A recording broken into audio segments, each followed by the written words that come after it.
TFC spiritual ప్రేక్షకులకు స్వాగతం. మనం ఇప్పుడు కనుమ మొక్కనుమ అని సంక్రాంతి పండుగల్లో చెప్పుకుంటాం. ఈ పెద్ద పండుగ అండి, ఇది 4 రోజుల పండుగ. ఆ పండుగలో కనుమ మొక్కనుమ రోజునే మనం ఏం చేస్తామండి అంటే, సెలవులు అయితే స్కూల్కి 3 రోజులు అనుకోండి, కనుమ వరకు ఎక్స్టెండెడ్ ఫ్యామిలీ లాగా ఎక్స్టెన్షన్ మొక్కనుమ అనమాట, కోసేయడానికి. కనుమ రోజున మనం వెజిటేరియన్ తింటాం, మొక్కనుమ రోజున కోళ్ళని మేకలను వేసేస్తాం అనమాట. కాబట్టి ఈ కనుమ అంటే అసలు రైతులకు సంబంధించిన పండుగ అది.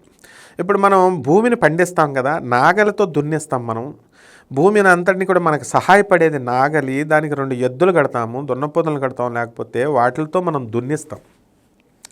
కాబట్టి కృతజ్ఞతాభావంతో మనం అందరం కూడా కనుమ రోజున ఏం చేస్తామంటే ఆ భూమి పూజ చేస్తాం. భూసూక్తంతో భూదేవిని, వసుంధర అమ్మవారిని మనం పూజ చేస్తాం. పూజ చేసిన తర్వాత ఏం చేస్తాం, ఈ నాగలికి కట్టి మనము ఈ యొక్క ఎద్దుల్ని లాగుతాం. కాబట్టి ఎద్దుల కొమ్మలకంతా కూడా కడిగి మంచిగా స్నానాలు చేయించి పువ్వులు అవన్నీ కడతారు, కొమ్మలకి వాటికి అలంకారాలు చేస్తారు. డూడు బసవన్న వీళ్ళు ఎద్దులను తీసుకొని మొత్తం ఈ కనుమ రోజున ఈ సంక్రాంతి 4 రోజులు కూడా హ్యాపీగా పల్లెటూరులో తిరుగుతారు. ఎద్దులను వేసుకొని గంగిరెద్దు వాళ్ళు, హరిదాసులు వీళ్ళంతా తంబోరా పట్టుకొని నెత్తి మీద బొట్ట పెట్టుకొని సోది చెప్పేవాళ్ళు. ఇక వాళ్ళు కాదు, మొత్తం పల్లెటూరులు లేకుండా అయిపోయినాయి. కాబట్టి ఇప్పుడు మనం చూడలేకపోతున్నాం, కానీ ఇట్స్ అ వండర్ఫుల్ సీన్. అప్పుడు ఈ యొక్క ఎద్దుల్ని వాటిని తీసుకొని వస్తే ఇంటింటికి మనం పూజ చేసి పశువుల పాకలను అలంకారం చేస్తాం. మనం మ్యారేజీలకి ఏం చేస్తామండి, 15 లక్షలు ఫంక్షన్ హాల్స్కి అలంకారం చేస్తాం. ప్రీ వెడ్డింగ్, ప్రీ శోభనాలు అని చెప్పేసి మనం అలంకారాలు చేస్తున్నాం మ్యారేజుల్లో. అయిగా చేయాల్సిందే. మనకు ఫుడ్ పెట్టేది పశువులు. కాబట్టి పాడి పరిశ్రమ, పాడి పంటలు అన్నారు. అంటే పంటలు పండించేటటువంటి భూమిని పూజించే రోజు ఈరోజు. అలాగే దానికి సహకరించి మనకి పాడి పరిశ్రమని ఇచ్చేటటువంటి ఆ యొక్క పశువులు, ఆవుల్ని అలంకారం చేసి క్లీన్ చేసి పూజించే రోజు ఈరోజు. This function is designed by the God and it is meant only for the పశువులు, యానిమల్స్, ద బీస్ట్స్. అందుకోసం మనం వాటిని గౌరవించడం కోసం. బికాస్ అంటే దీంట్లో ఏమండి మేము పశువులకు ఫేవర్ చేయాలా అండి అని అంటే మనం కాదు, వీఆర్ ఆల్సో బీస్ట్స్. జ్ఞానం ఉన్నటువంటి పశువు మానవుడు. కాబట్టి పశువుగా కాకుండా హ్యుమానిటీగా, మనీషిగా మారాల. బ్రాడ్ వ్యూస్, పేదవాళ్ళని చూసుకోవడం, వికలాంగులను చూసుకోవడం, గొప్పగా ఆలోచించడం, looking on light the brighter side of the facts. గొప్ప వాళ్ళ వ్యక్తిత్వాలని మనం చూడడము, నెగిటివ్లు, ప్రోబింగ్లు, నెగిటివ్ ఫీలింగ్స్లు, ఇతరుల యొక్క వివరాలు కనుక్కోవడం, ఇలాంటివన్నీ నేరో మైండెడ్నెస్ అంటారు, సంకుచిత స్వభావాలు. అలాంటివన్నీ పోగొట్టుకోవడం కోసం ఈ పండగ డిజైన్ చేయబడింది.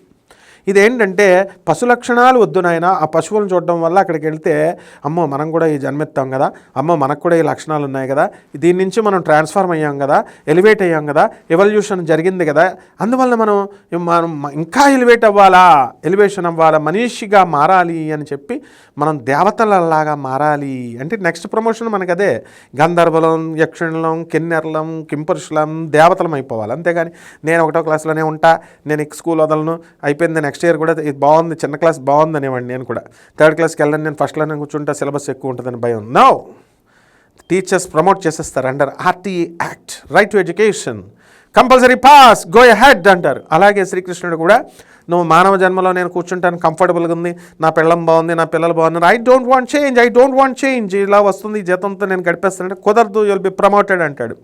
అందుకనే భీష్మాచార్యుని లేపేసేటప్పుడు భీష్ముడు అడిగాడు, నేను ఏం తప్పు చేశాను కృష్ణ, నేను ధర్మాన్ని పాలించాను, నాకు తెలిసి నేను ధర్మాత్ముడిని అని అంటే, నువ్వు చేంజ్ని ఒప్పుకోలేదు, పరివర్తనను ఒప్పుకోలేదు నువ్వు, అందుకే నేను లేపేస్తున్నాను అంటే. నిన్ను లేపేయడానికి అర్థం ఏంటి, మానవులు ఎవరైనా సరే పరివర్తన లేని మానవులందరినీ కూడా నేను లేపడేస్తాను అని చెప్పడం, డీకోడింగ్. ఇప్పుడు కూడా పురాణాలు, వేదాలు ఇవన్నీ కోడెడ్ లాంగ్వేజ్లో ఉంటాయి, డీకోడెడ్ గురువులు కావాలి. అందుకని సరైనటువంటి గురువు ఎందుకు కావాలి అంటే, డీకోడ్ చేయగలిగే దమ్ము, ధైర్యం, scientific outlook, logical consistency and modernity and what we say this rationality ఉన్నటువంటి గురువుల ద్వారా మాత్రమే వస్తాయి. లేకపోతే మనం కనుమ, పంటలు పండించుకోండి, భూమిని పూజించండి, పశువులను పూజించండి, నైవేద్యాలు ఇవి పెట్టండి, అంతవరకే ఉండిపోద్ది మన పరిజ్ఞానం. మనం ఇక్కడే ఉండిపోతాం, ఈ భూమి మీద చేస్తాం. మనం కూడా మళ్ళీ నెక్స్ట్ జన్మలో జడభరతుడిలాగా చచ్చిపోయేటప్పుడు, ఆయన జడభరతుడు అనేటటువంటి వాడు ఒక లేడి పిల్ల దొరుకుతుంది.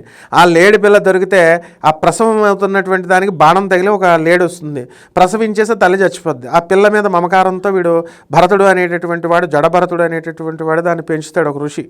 చచ్చిపోయేటప్పుడు ఈ పిల్ల ఏమైపోద్దు, జంక పిల్ల అయిపోయి ముందు ఈడేమైపోతున్నాడో ఆలోచించుకోకుండా నారాయణ అని ఆలోచించకుండా జంకపిల్ల కోసం ఆలోచిస్తూ చచ్చిపోతాడు. ఆ జంకపిల్ల కోసం ఆలోచిస్తూ చచ్చిపోయాడు కాబట్టి నెక్స్ట్ జన్మలో జడభరతుడు జింకగా పడతాడు. మనం కూడా అదే అయిపోతాం అనమాట. ఆ పశువులను చూసుకుంటూ అక్కడే ఉండి సరైన గురువు చెప్పిన విధానంలో వినకుండా ఉంటే మళ్ళీ ఆ పశువు కింద ఆ పశువు కొట్టంలోకి వచ్చేస్తాం ఎవడో ఒక యజమాని దగ్గర.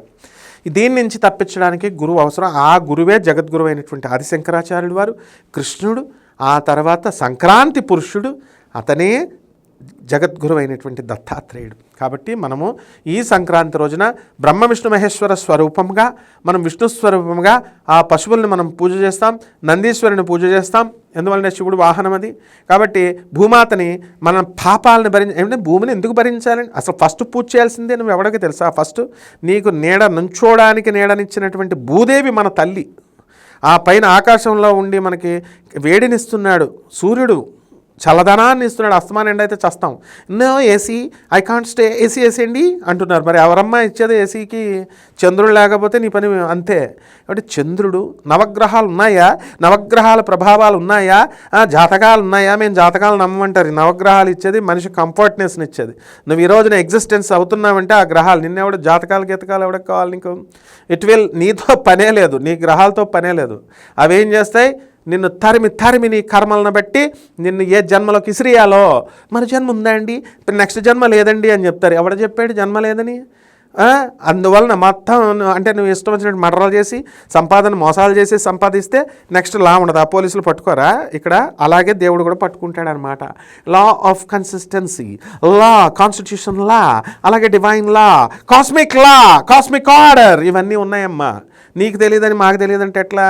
కాబట్టి తోలు తీసి ఎనేబుల్ చేసి ఈ గ్రహాలన్నీ కూడా మనల్ని నెక్స్ట్ జన్మల్లోకి పశువుల కింద మార్చేస్తాయి. అందువల్లనే మనం అందరం కూడా ఆ జగద్గురు అయినటువంటి దత్తాత్రేయుల వారికి నమస్కారం చేసి, నాయన కర్మల్ని మేము క్లీన్ చేసుకుంటాం అంటే, స్వామి గతంలో మేము పాపాలు చేశామేమో కానీ ఈ జన్మలో ఇంక మేము చెయ్యం స్వామి అని పశ్చాత్తాపపట్టమన్నాడు కృష్ణుడు, దత్తాత్రేయుడు. మన కర్మల ప్రకారమే మనం క్లీన్ చేసుకుంటుంటే నెక్స్ట్ జన్మ మంచి పనులు వస్తాయి. ఎలాగా? మనం చెడ్డోళ్ళతో తిరుగుతాం, తెలియక తిరుగుతాం. పోలీసు వాళ్ళు 2 సార్లు బొక్కలో వేసేస్తారు. తాగుబోతులతో, గొడవలు చేసుకునే వాళ్ళతో, ఫ్యాక్షనిస్టులతో తిరుగుతుంటే మనం తెలుసుకున్నాం. 2 సార్లు బొక్కలోకి వెళ్ళిన తర్వాత తెలుసుకొని అప్పుడు అమ్మ బాబోయ్ వద్దు బాబోయ్ మనం ఇంకా తిరగం అని చెప్పేసి మానేస్తాం. మానేసినప్పుడు పోలీసు వాళ్ళు రారు, నిన్ను గౌరవిస్తారు పోలీసు వాళ్ళు. ఇది అంతే అనమాట. మనం చేసుకున్న కర్మలు ఇంకా దేవుడు తోలు తీసేస్తుంటే శనీశ్వరుడు రూపంలో వచ్చి నెక్స్ట్ జన్మలో మనం వెళ్ళాము అని చెప్పి మంచి ప్రవర్తన చేసుకుంటే మనకు ప్రమోషన్ వచ్చింది. అందుకని దేవుడిని పూజ చేయాలి నాయన. అంతేగాని దేవుడికి ఏదో లాభాలు చేస్తున్నట్టు ఫేవర్. నేను తిరుపతి వెళ్తున్నానండి, నేను తిరుపతి నెలకు ఒకసారి వెళ్ళానండి, గానగాపురం పౌర్ణమికి వెళ్ళానండి, ఏం వర్కౌట్ అవ్వదు. దేవుళ్ళని ఉద్ధరించడానికి వెళ్ళా, నీ కర్మలు నువ్వు తీయడానికి వెళ్ళావు. Don't try to blackmail the God, understand. Unconditional surrender, total surrenders నేర్పేదే సంక్రాంతి పండుగ. కాబట్టి ఈ సంక్రాంతి పండుగన మనందరం కూడా ఈ దాన ధర్మాలు చేస్తాం. కనుమ పండుగ రోజున దాన ధర్మాలు చేస్తాం. ముక్కనుమ రోజున మనం దాన ధర్మాలు చేయాలి, భూమిని పూజించాలి. అందువలనే వసుంధర ఫస్ట్ అమ్మవారు మనకు కాలు మేపడానికి స్థానం ఇచ్చింది కాబట్టి భూదేవిని మనం మొట్టమొదట పూజ చేసి ఆ రోజున that is meant only on the సంక్రాంతికి. చేసిన తర్వాత కనుమ రోజున ఓకే బంధువులతో కలిశారు, man is a social being, ఇక మీ ఇష్టం. కృష్ణుడు క్రియేషన్ చేసి వదిలేశాడు, ఇండిపెండెంట్గా చేసేసాడు. నీ కొడుకుని నువ్వు కంటావు, పెంచుతావు, పెంచిన తర్వాత వదిలేస్తావు, నీ ఇష్టం రా బాబు. ముందు చిన్నప్పుడు డిసిప్లిన్ నేర్పుతారు, చెడ్డవాళ్ళతో తిరగకు, చెడ్డ పనులు చేయకు అని. సరే వాడు పెద్ద అయిపోయిన తర్వాత 4 అమ్మాయిలకి లైన్ వేస్తాడు. ముందు చెప్తాడు అరే ప్రాబ్లమ్స్లో పడతావని, వినరు. వినకపోతే ఆ తల్లిదండ్రులు ఆ అమ్మాయిలు 4 తల్లిదండ్రులు వచ్చి ఎరగదీసేస్తే అడిగే బుద్ధి వచ్చి మానేస్తాడు. ఆ విధంగా వెజిటేరియన్ ఫుడ్ తిన్నాయన, కంద పిలకలు తిన్నాయన అని చెప్పేసి దేవుడు పేరెంట్స్ రూపంలో చెప్తాడు. కనుమ రోజున మనం కంద ఇలాంటివన్నీ తినాలి.